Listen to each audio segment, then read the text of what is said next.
homologous series, that is 2.1, right? So a homologous series, it is a group or series of compounds that can be described by the same general formula. A group or series of compounds that can be described by the same general formula. So that is 2.1. Let's move to 2.2 and do 2.2.1. So 2.2.1 is saying that let's write down the letter that represents a saturated hydrocarbon. A letter that represents a saturated hydrocarbon. So let's address the word hydrocarbon first, right? So a hydrocarbon is a compound that only has carbon and hydrogen, right? Nothing else. So of these compounds that we have here, which ones have only carbon and hydrogen? That is C and D, right? On A we have an oxygen, and then on B we also have an oxygen. So only C and D can be our answer. And then let's address saturated. What do we mean when we say a compound is saturated? It has only single bonds. And as you can see here on C, we have a triple bond, right? So C cannot be saturated. It is unsaturated. So our answer to 2.2.1 is D. It's a hydrocarbon, only consists of carbon and hydrogen, and then it is saturated. It only has single bonds, right? We can see by how the name ends that is it is an alkane, right? And then 2.2.2, it is saying that let's write down the general formula of the homologous series to which compound C belongs. So compound C, it has a triple bond, right? So if it is a triple bond, then it is an alkyne. So what is the general formula of an alkyne? We have CnH2n minus 2, right? That is what the general formula of an alkyne is. And then moving to 2.2.3, we're supposed to write down the structural formula of compound A. So we have 3 carbons on the longest carbon chain, right? And the name ends with Al. So if it ends with Al, that's an aldehyde, right? And then we have a branch with 1 carbon. So let's go ahead and do that. So we're saying that we have 3 carbons on the longest carbon chain, and our compound is an aldehyde because of how the name ends, right? Al.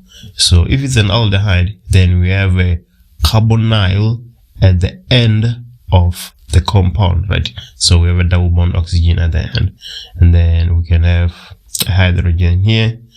Then on the second carbon we have methyl, right? We have a branch there. So let's just go ahead and put that in. So yeah, there we go. I think we're done here, right? It's not really complicated. You just have to know which functional group it is and where to place your branch. And just like that, we're essentially done with 2.2.3. So let's move to 2.4. So 2.4 is saying that compound D has 3 structural formulas. So compound D is pentane, right? And then 2.4.1 then says that let's write down the structural formula of the isomer with the shortest chain. So which one is the shortest chain? I'm not really sure, right? So let's go ahead and write down all 3 isomers and see which one has the shortest chain. So the first one would just be the straight one, right? 1, 2, 3, 4, 5. So you would have something like that on the first one. Obviously, we're not going to put the hydrogens for the sake of time. Then another variation you can have 1, 2, 3, 4, and then you put the 5th carbon here, right? So we can also have that. Then the third one, we can have 1, 2, 3, and then we can put 1 carbon here, 1 carbon here, right? So these 3 compounds, they have different structural formulas, but then the same molecular formula. But we're looking for the shortest one, right? And it's easy to see that this here, it is the shortest one, right?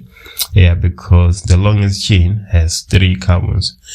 Right here the longest chain has 5 carbons, and here the longest chain has 4 carbons. So the third one with 3 carbons of the longest chain supposed to be our answer to 2.4.1. 1, right? So what we can do instead is to write it out nicely and put the hydrogens in place, right? So we're gonna have C, C, C. So we have those carbons there, and then we have these 2 that we talked about. Then it's just a matter of filling out the hydrogens now, and yeah, we're essentially done with this question, right? It's not really difficult. You just have to take some time, go through the basics, memorize everything, and you know, solve a few problems, and eventually it's just second nature. So right there we have structure of our shortest chain isomer, and that is 2.4.1. Let's move to 2.4.2 and see what it says. It is saying that let's write down a balance equation for the combustion reaction of compound D in excess oxygen using molecular formula. So compound D is pentane, right? So we're gonna have 2.4.2, and then what is the formula of pentane? C5H12, right? And then in combustion we add in oxygen, right? And what is the product we're going to have? So just because of the sake of lack of room, I'm just gonna put the products here, right? We're gonna have H2O plus CO2, right? That is the product of combustion. So now we have to go ahead and balance the equation, right? Actually, if you just write this, you have 2 marks out of the 3. You're only left with 1 for balancing. So we start with carbon, right? So we have 5 carbons, and then on the right hand side we have only 1. So if we put 5 here, we're gonna balance the carbons, right? There we go. And then now we move to hydrogen. Here we have H12, so we have 12. Here we only have 2. So if we put 6 here, the hydrogens are balanced, right? We have 12 on either side. Then let's move to oxygen. Here we have 2, and then what do we have on the left hand side? So 6 multiplied by 1, that will be 6, right? And then 5 multiplied by O2, that will be 10 oxygens, right? So we have 16 oxygens on the left hand side. So it will be easy to see that if we put 8 here, 8 multiplied by 2 is going to give us 16, and our reaction is then balanced.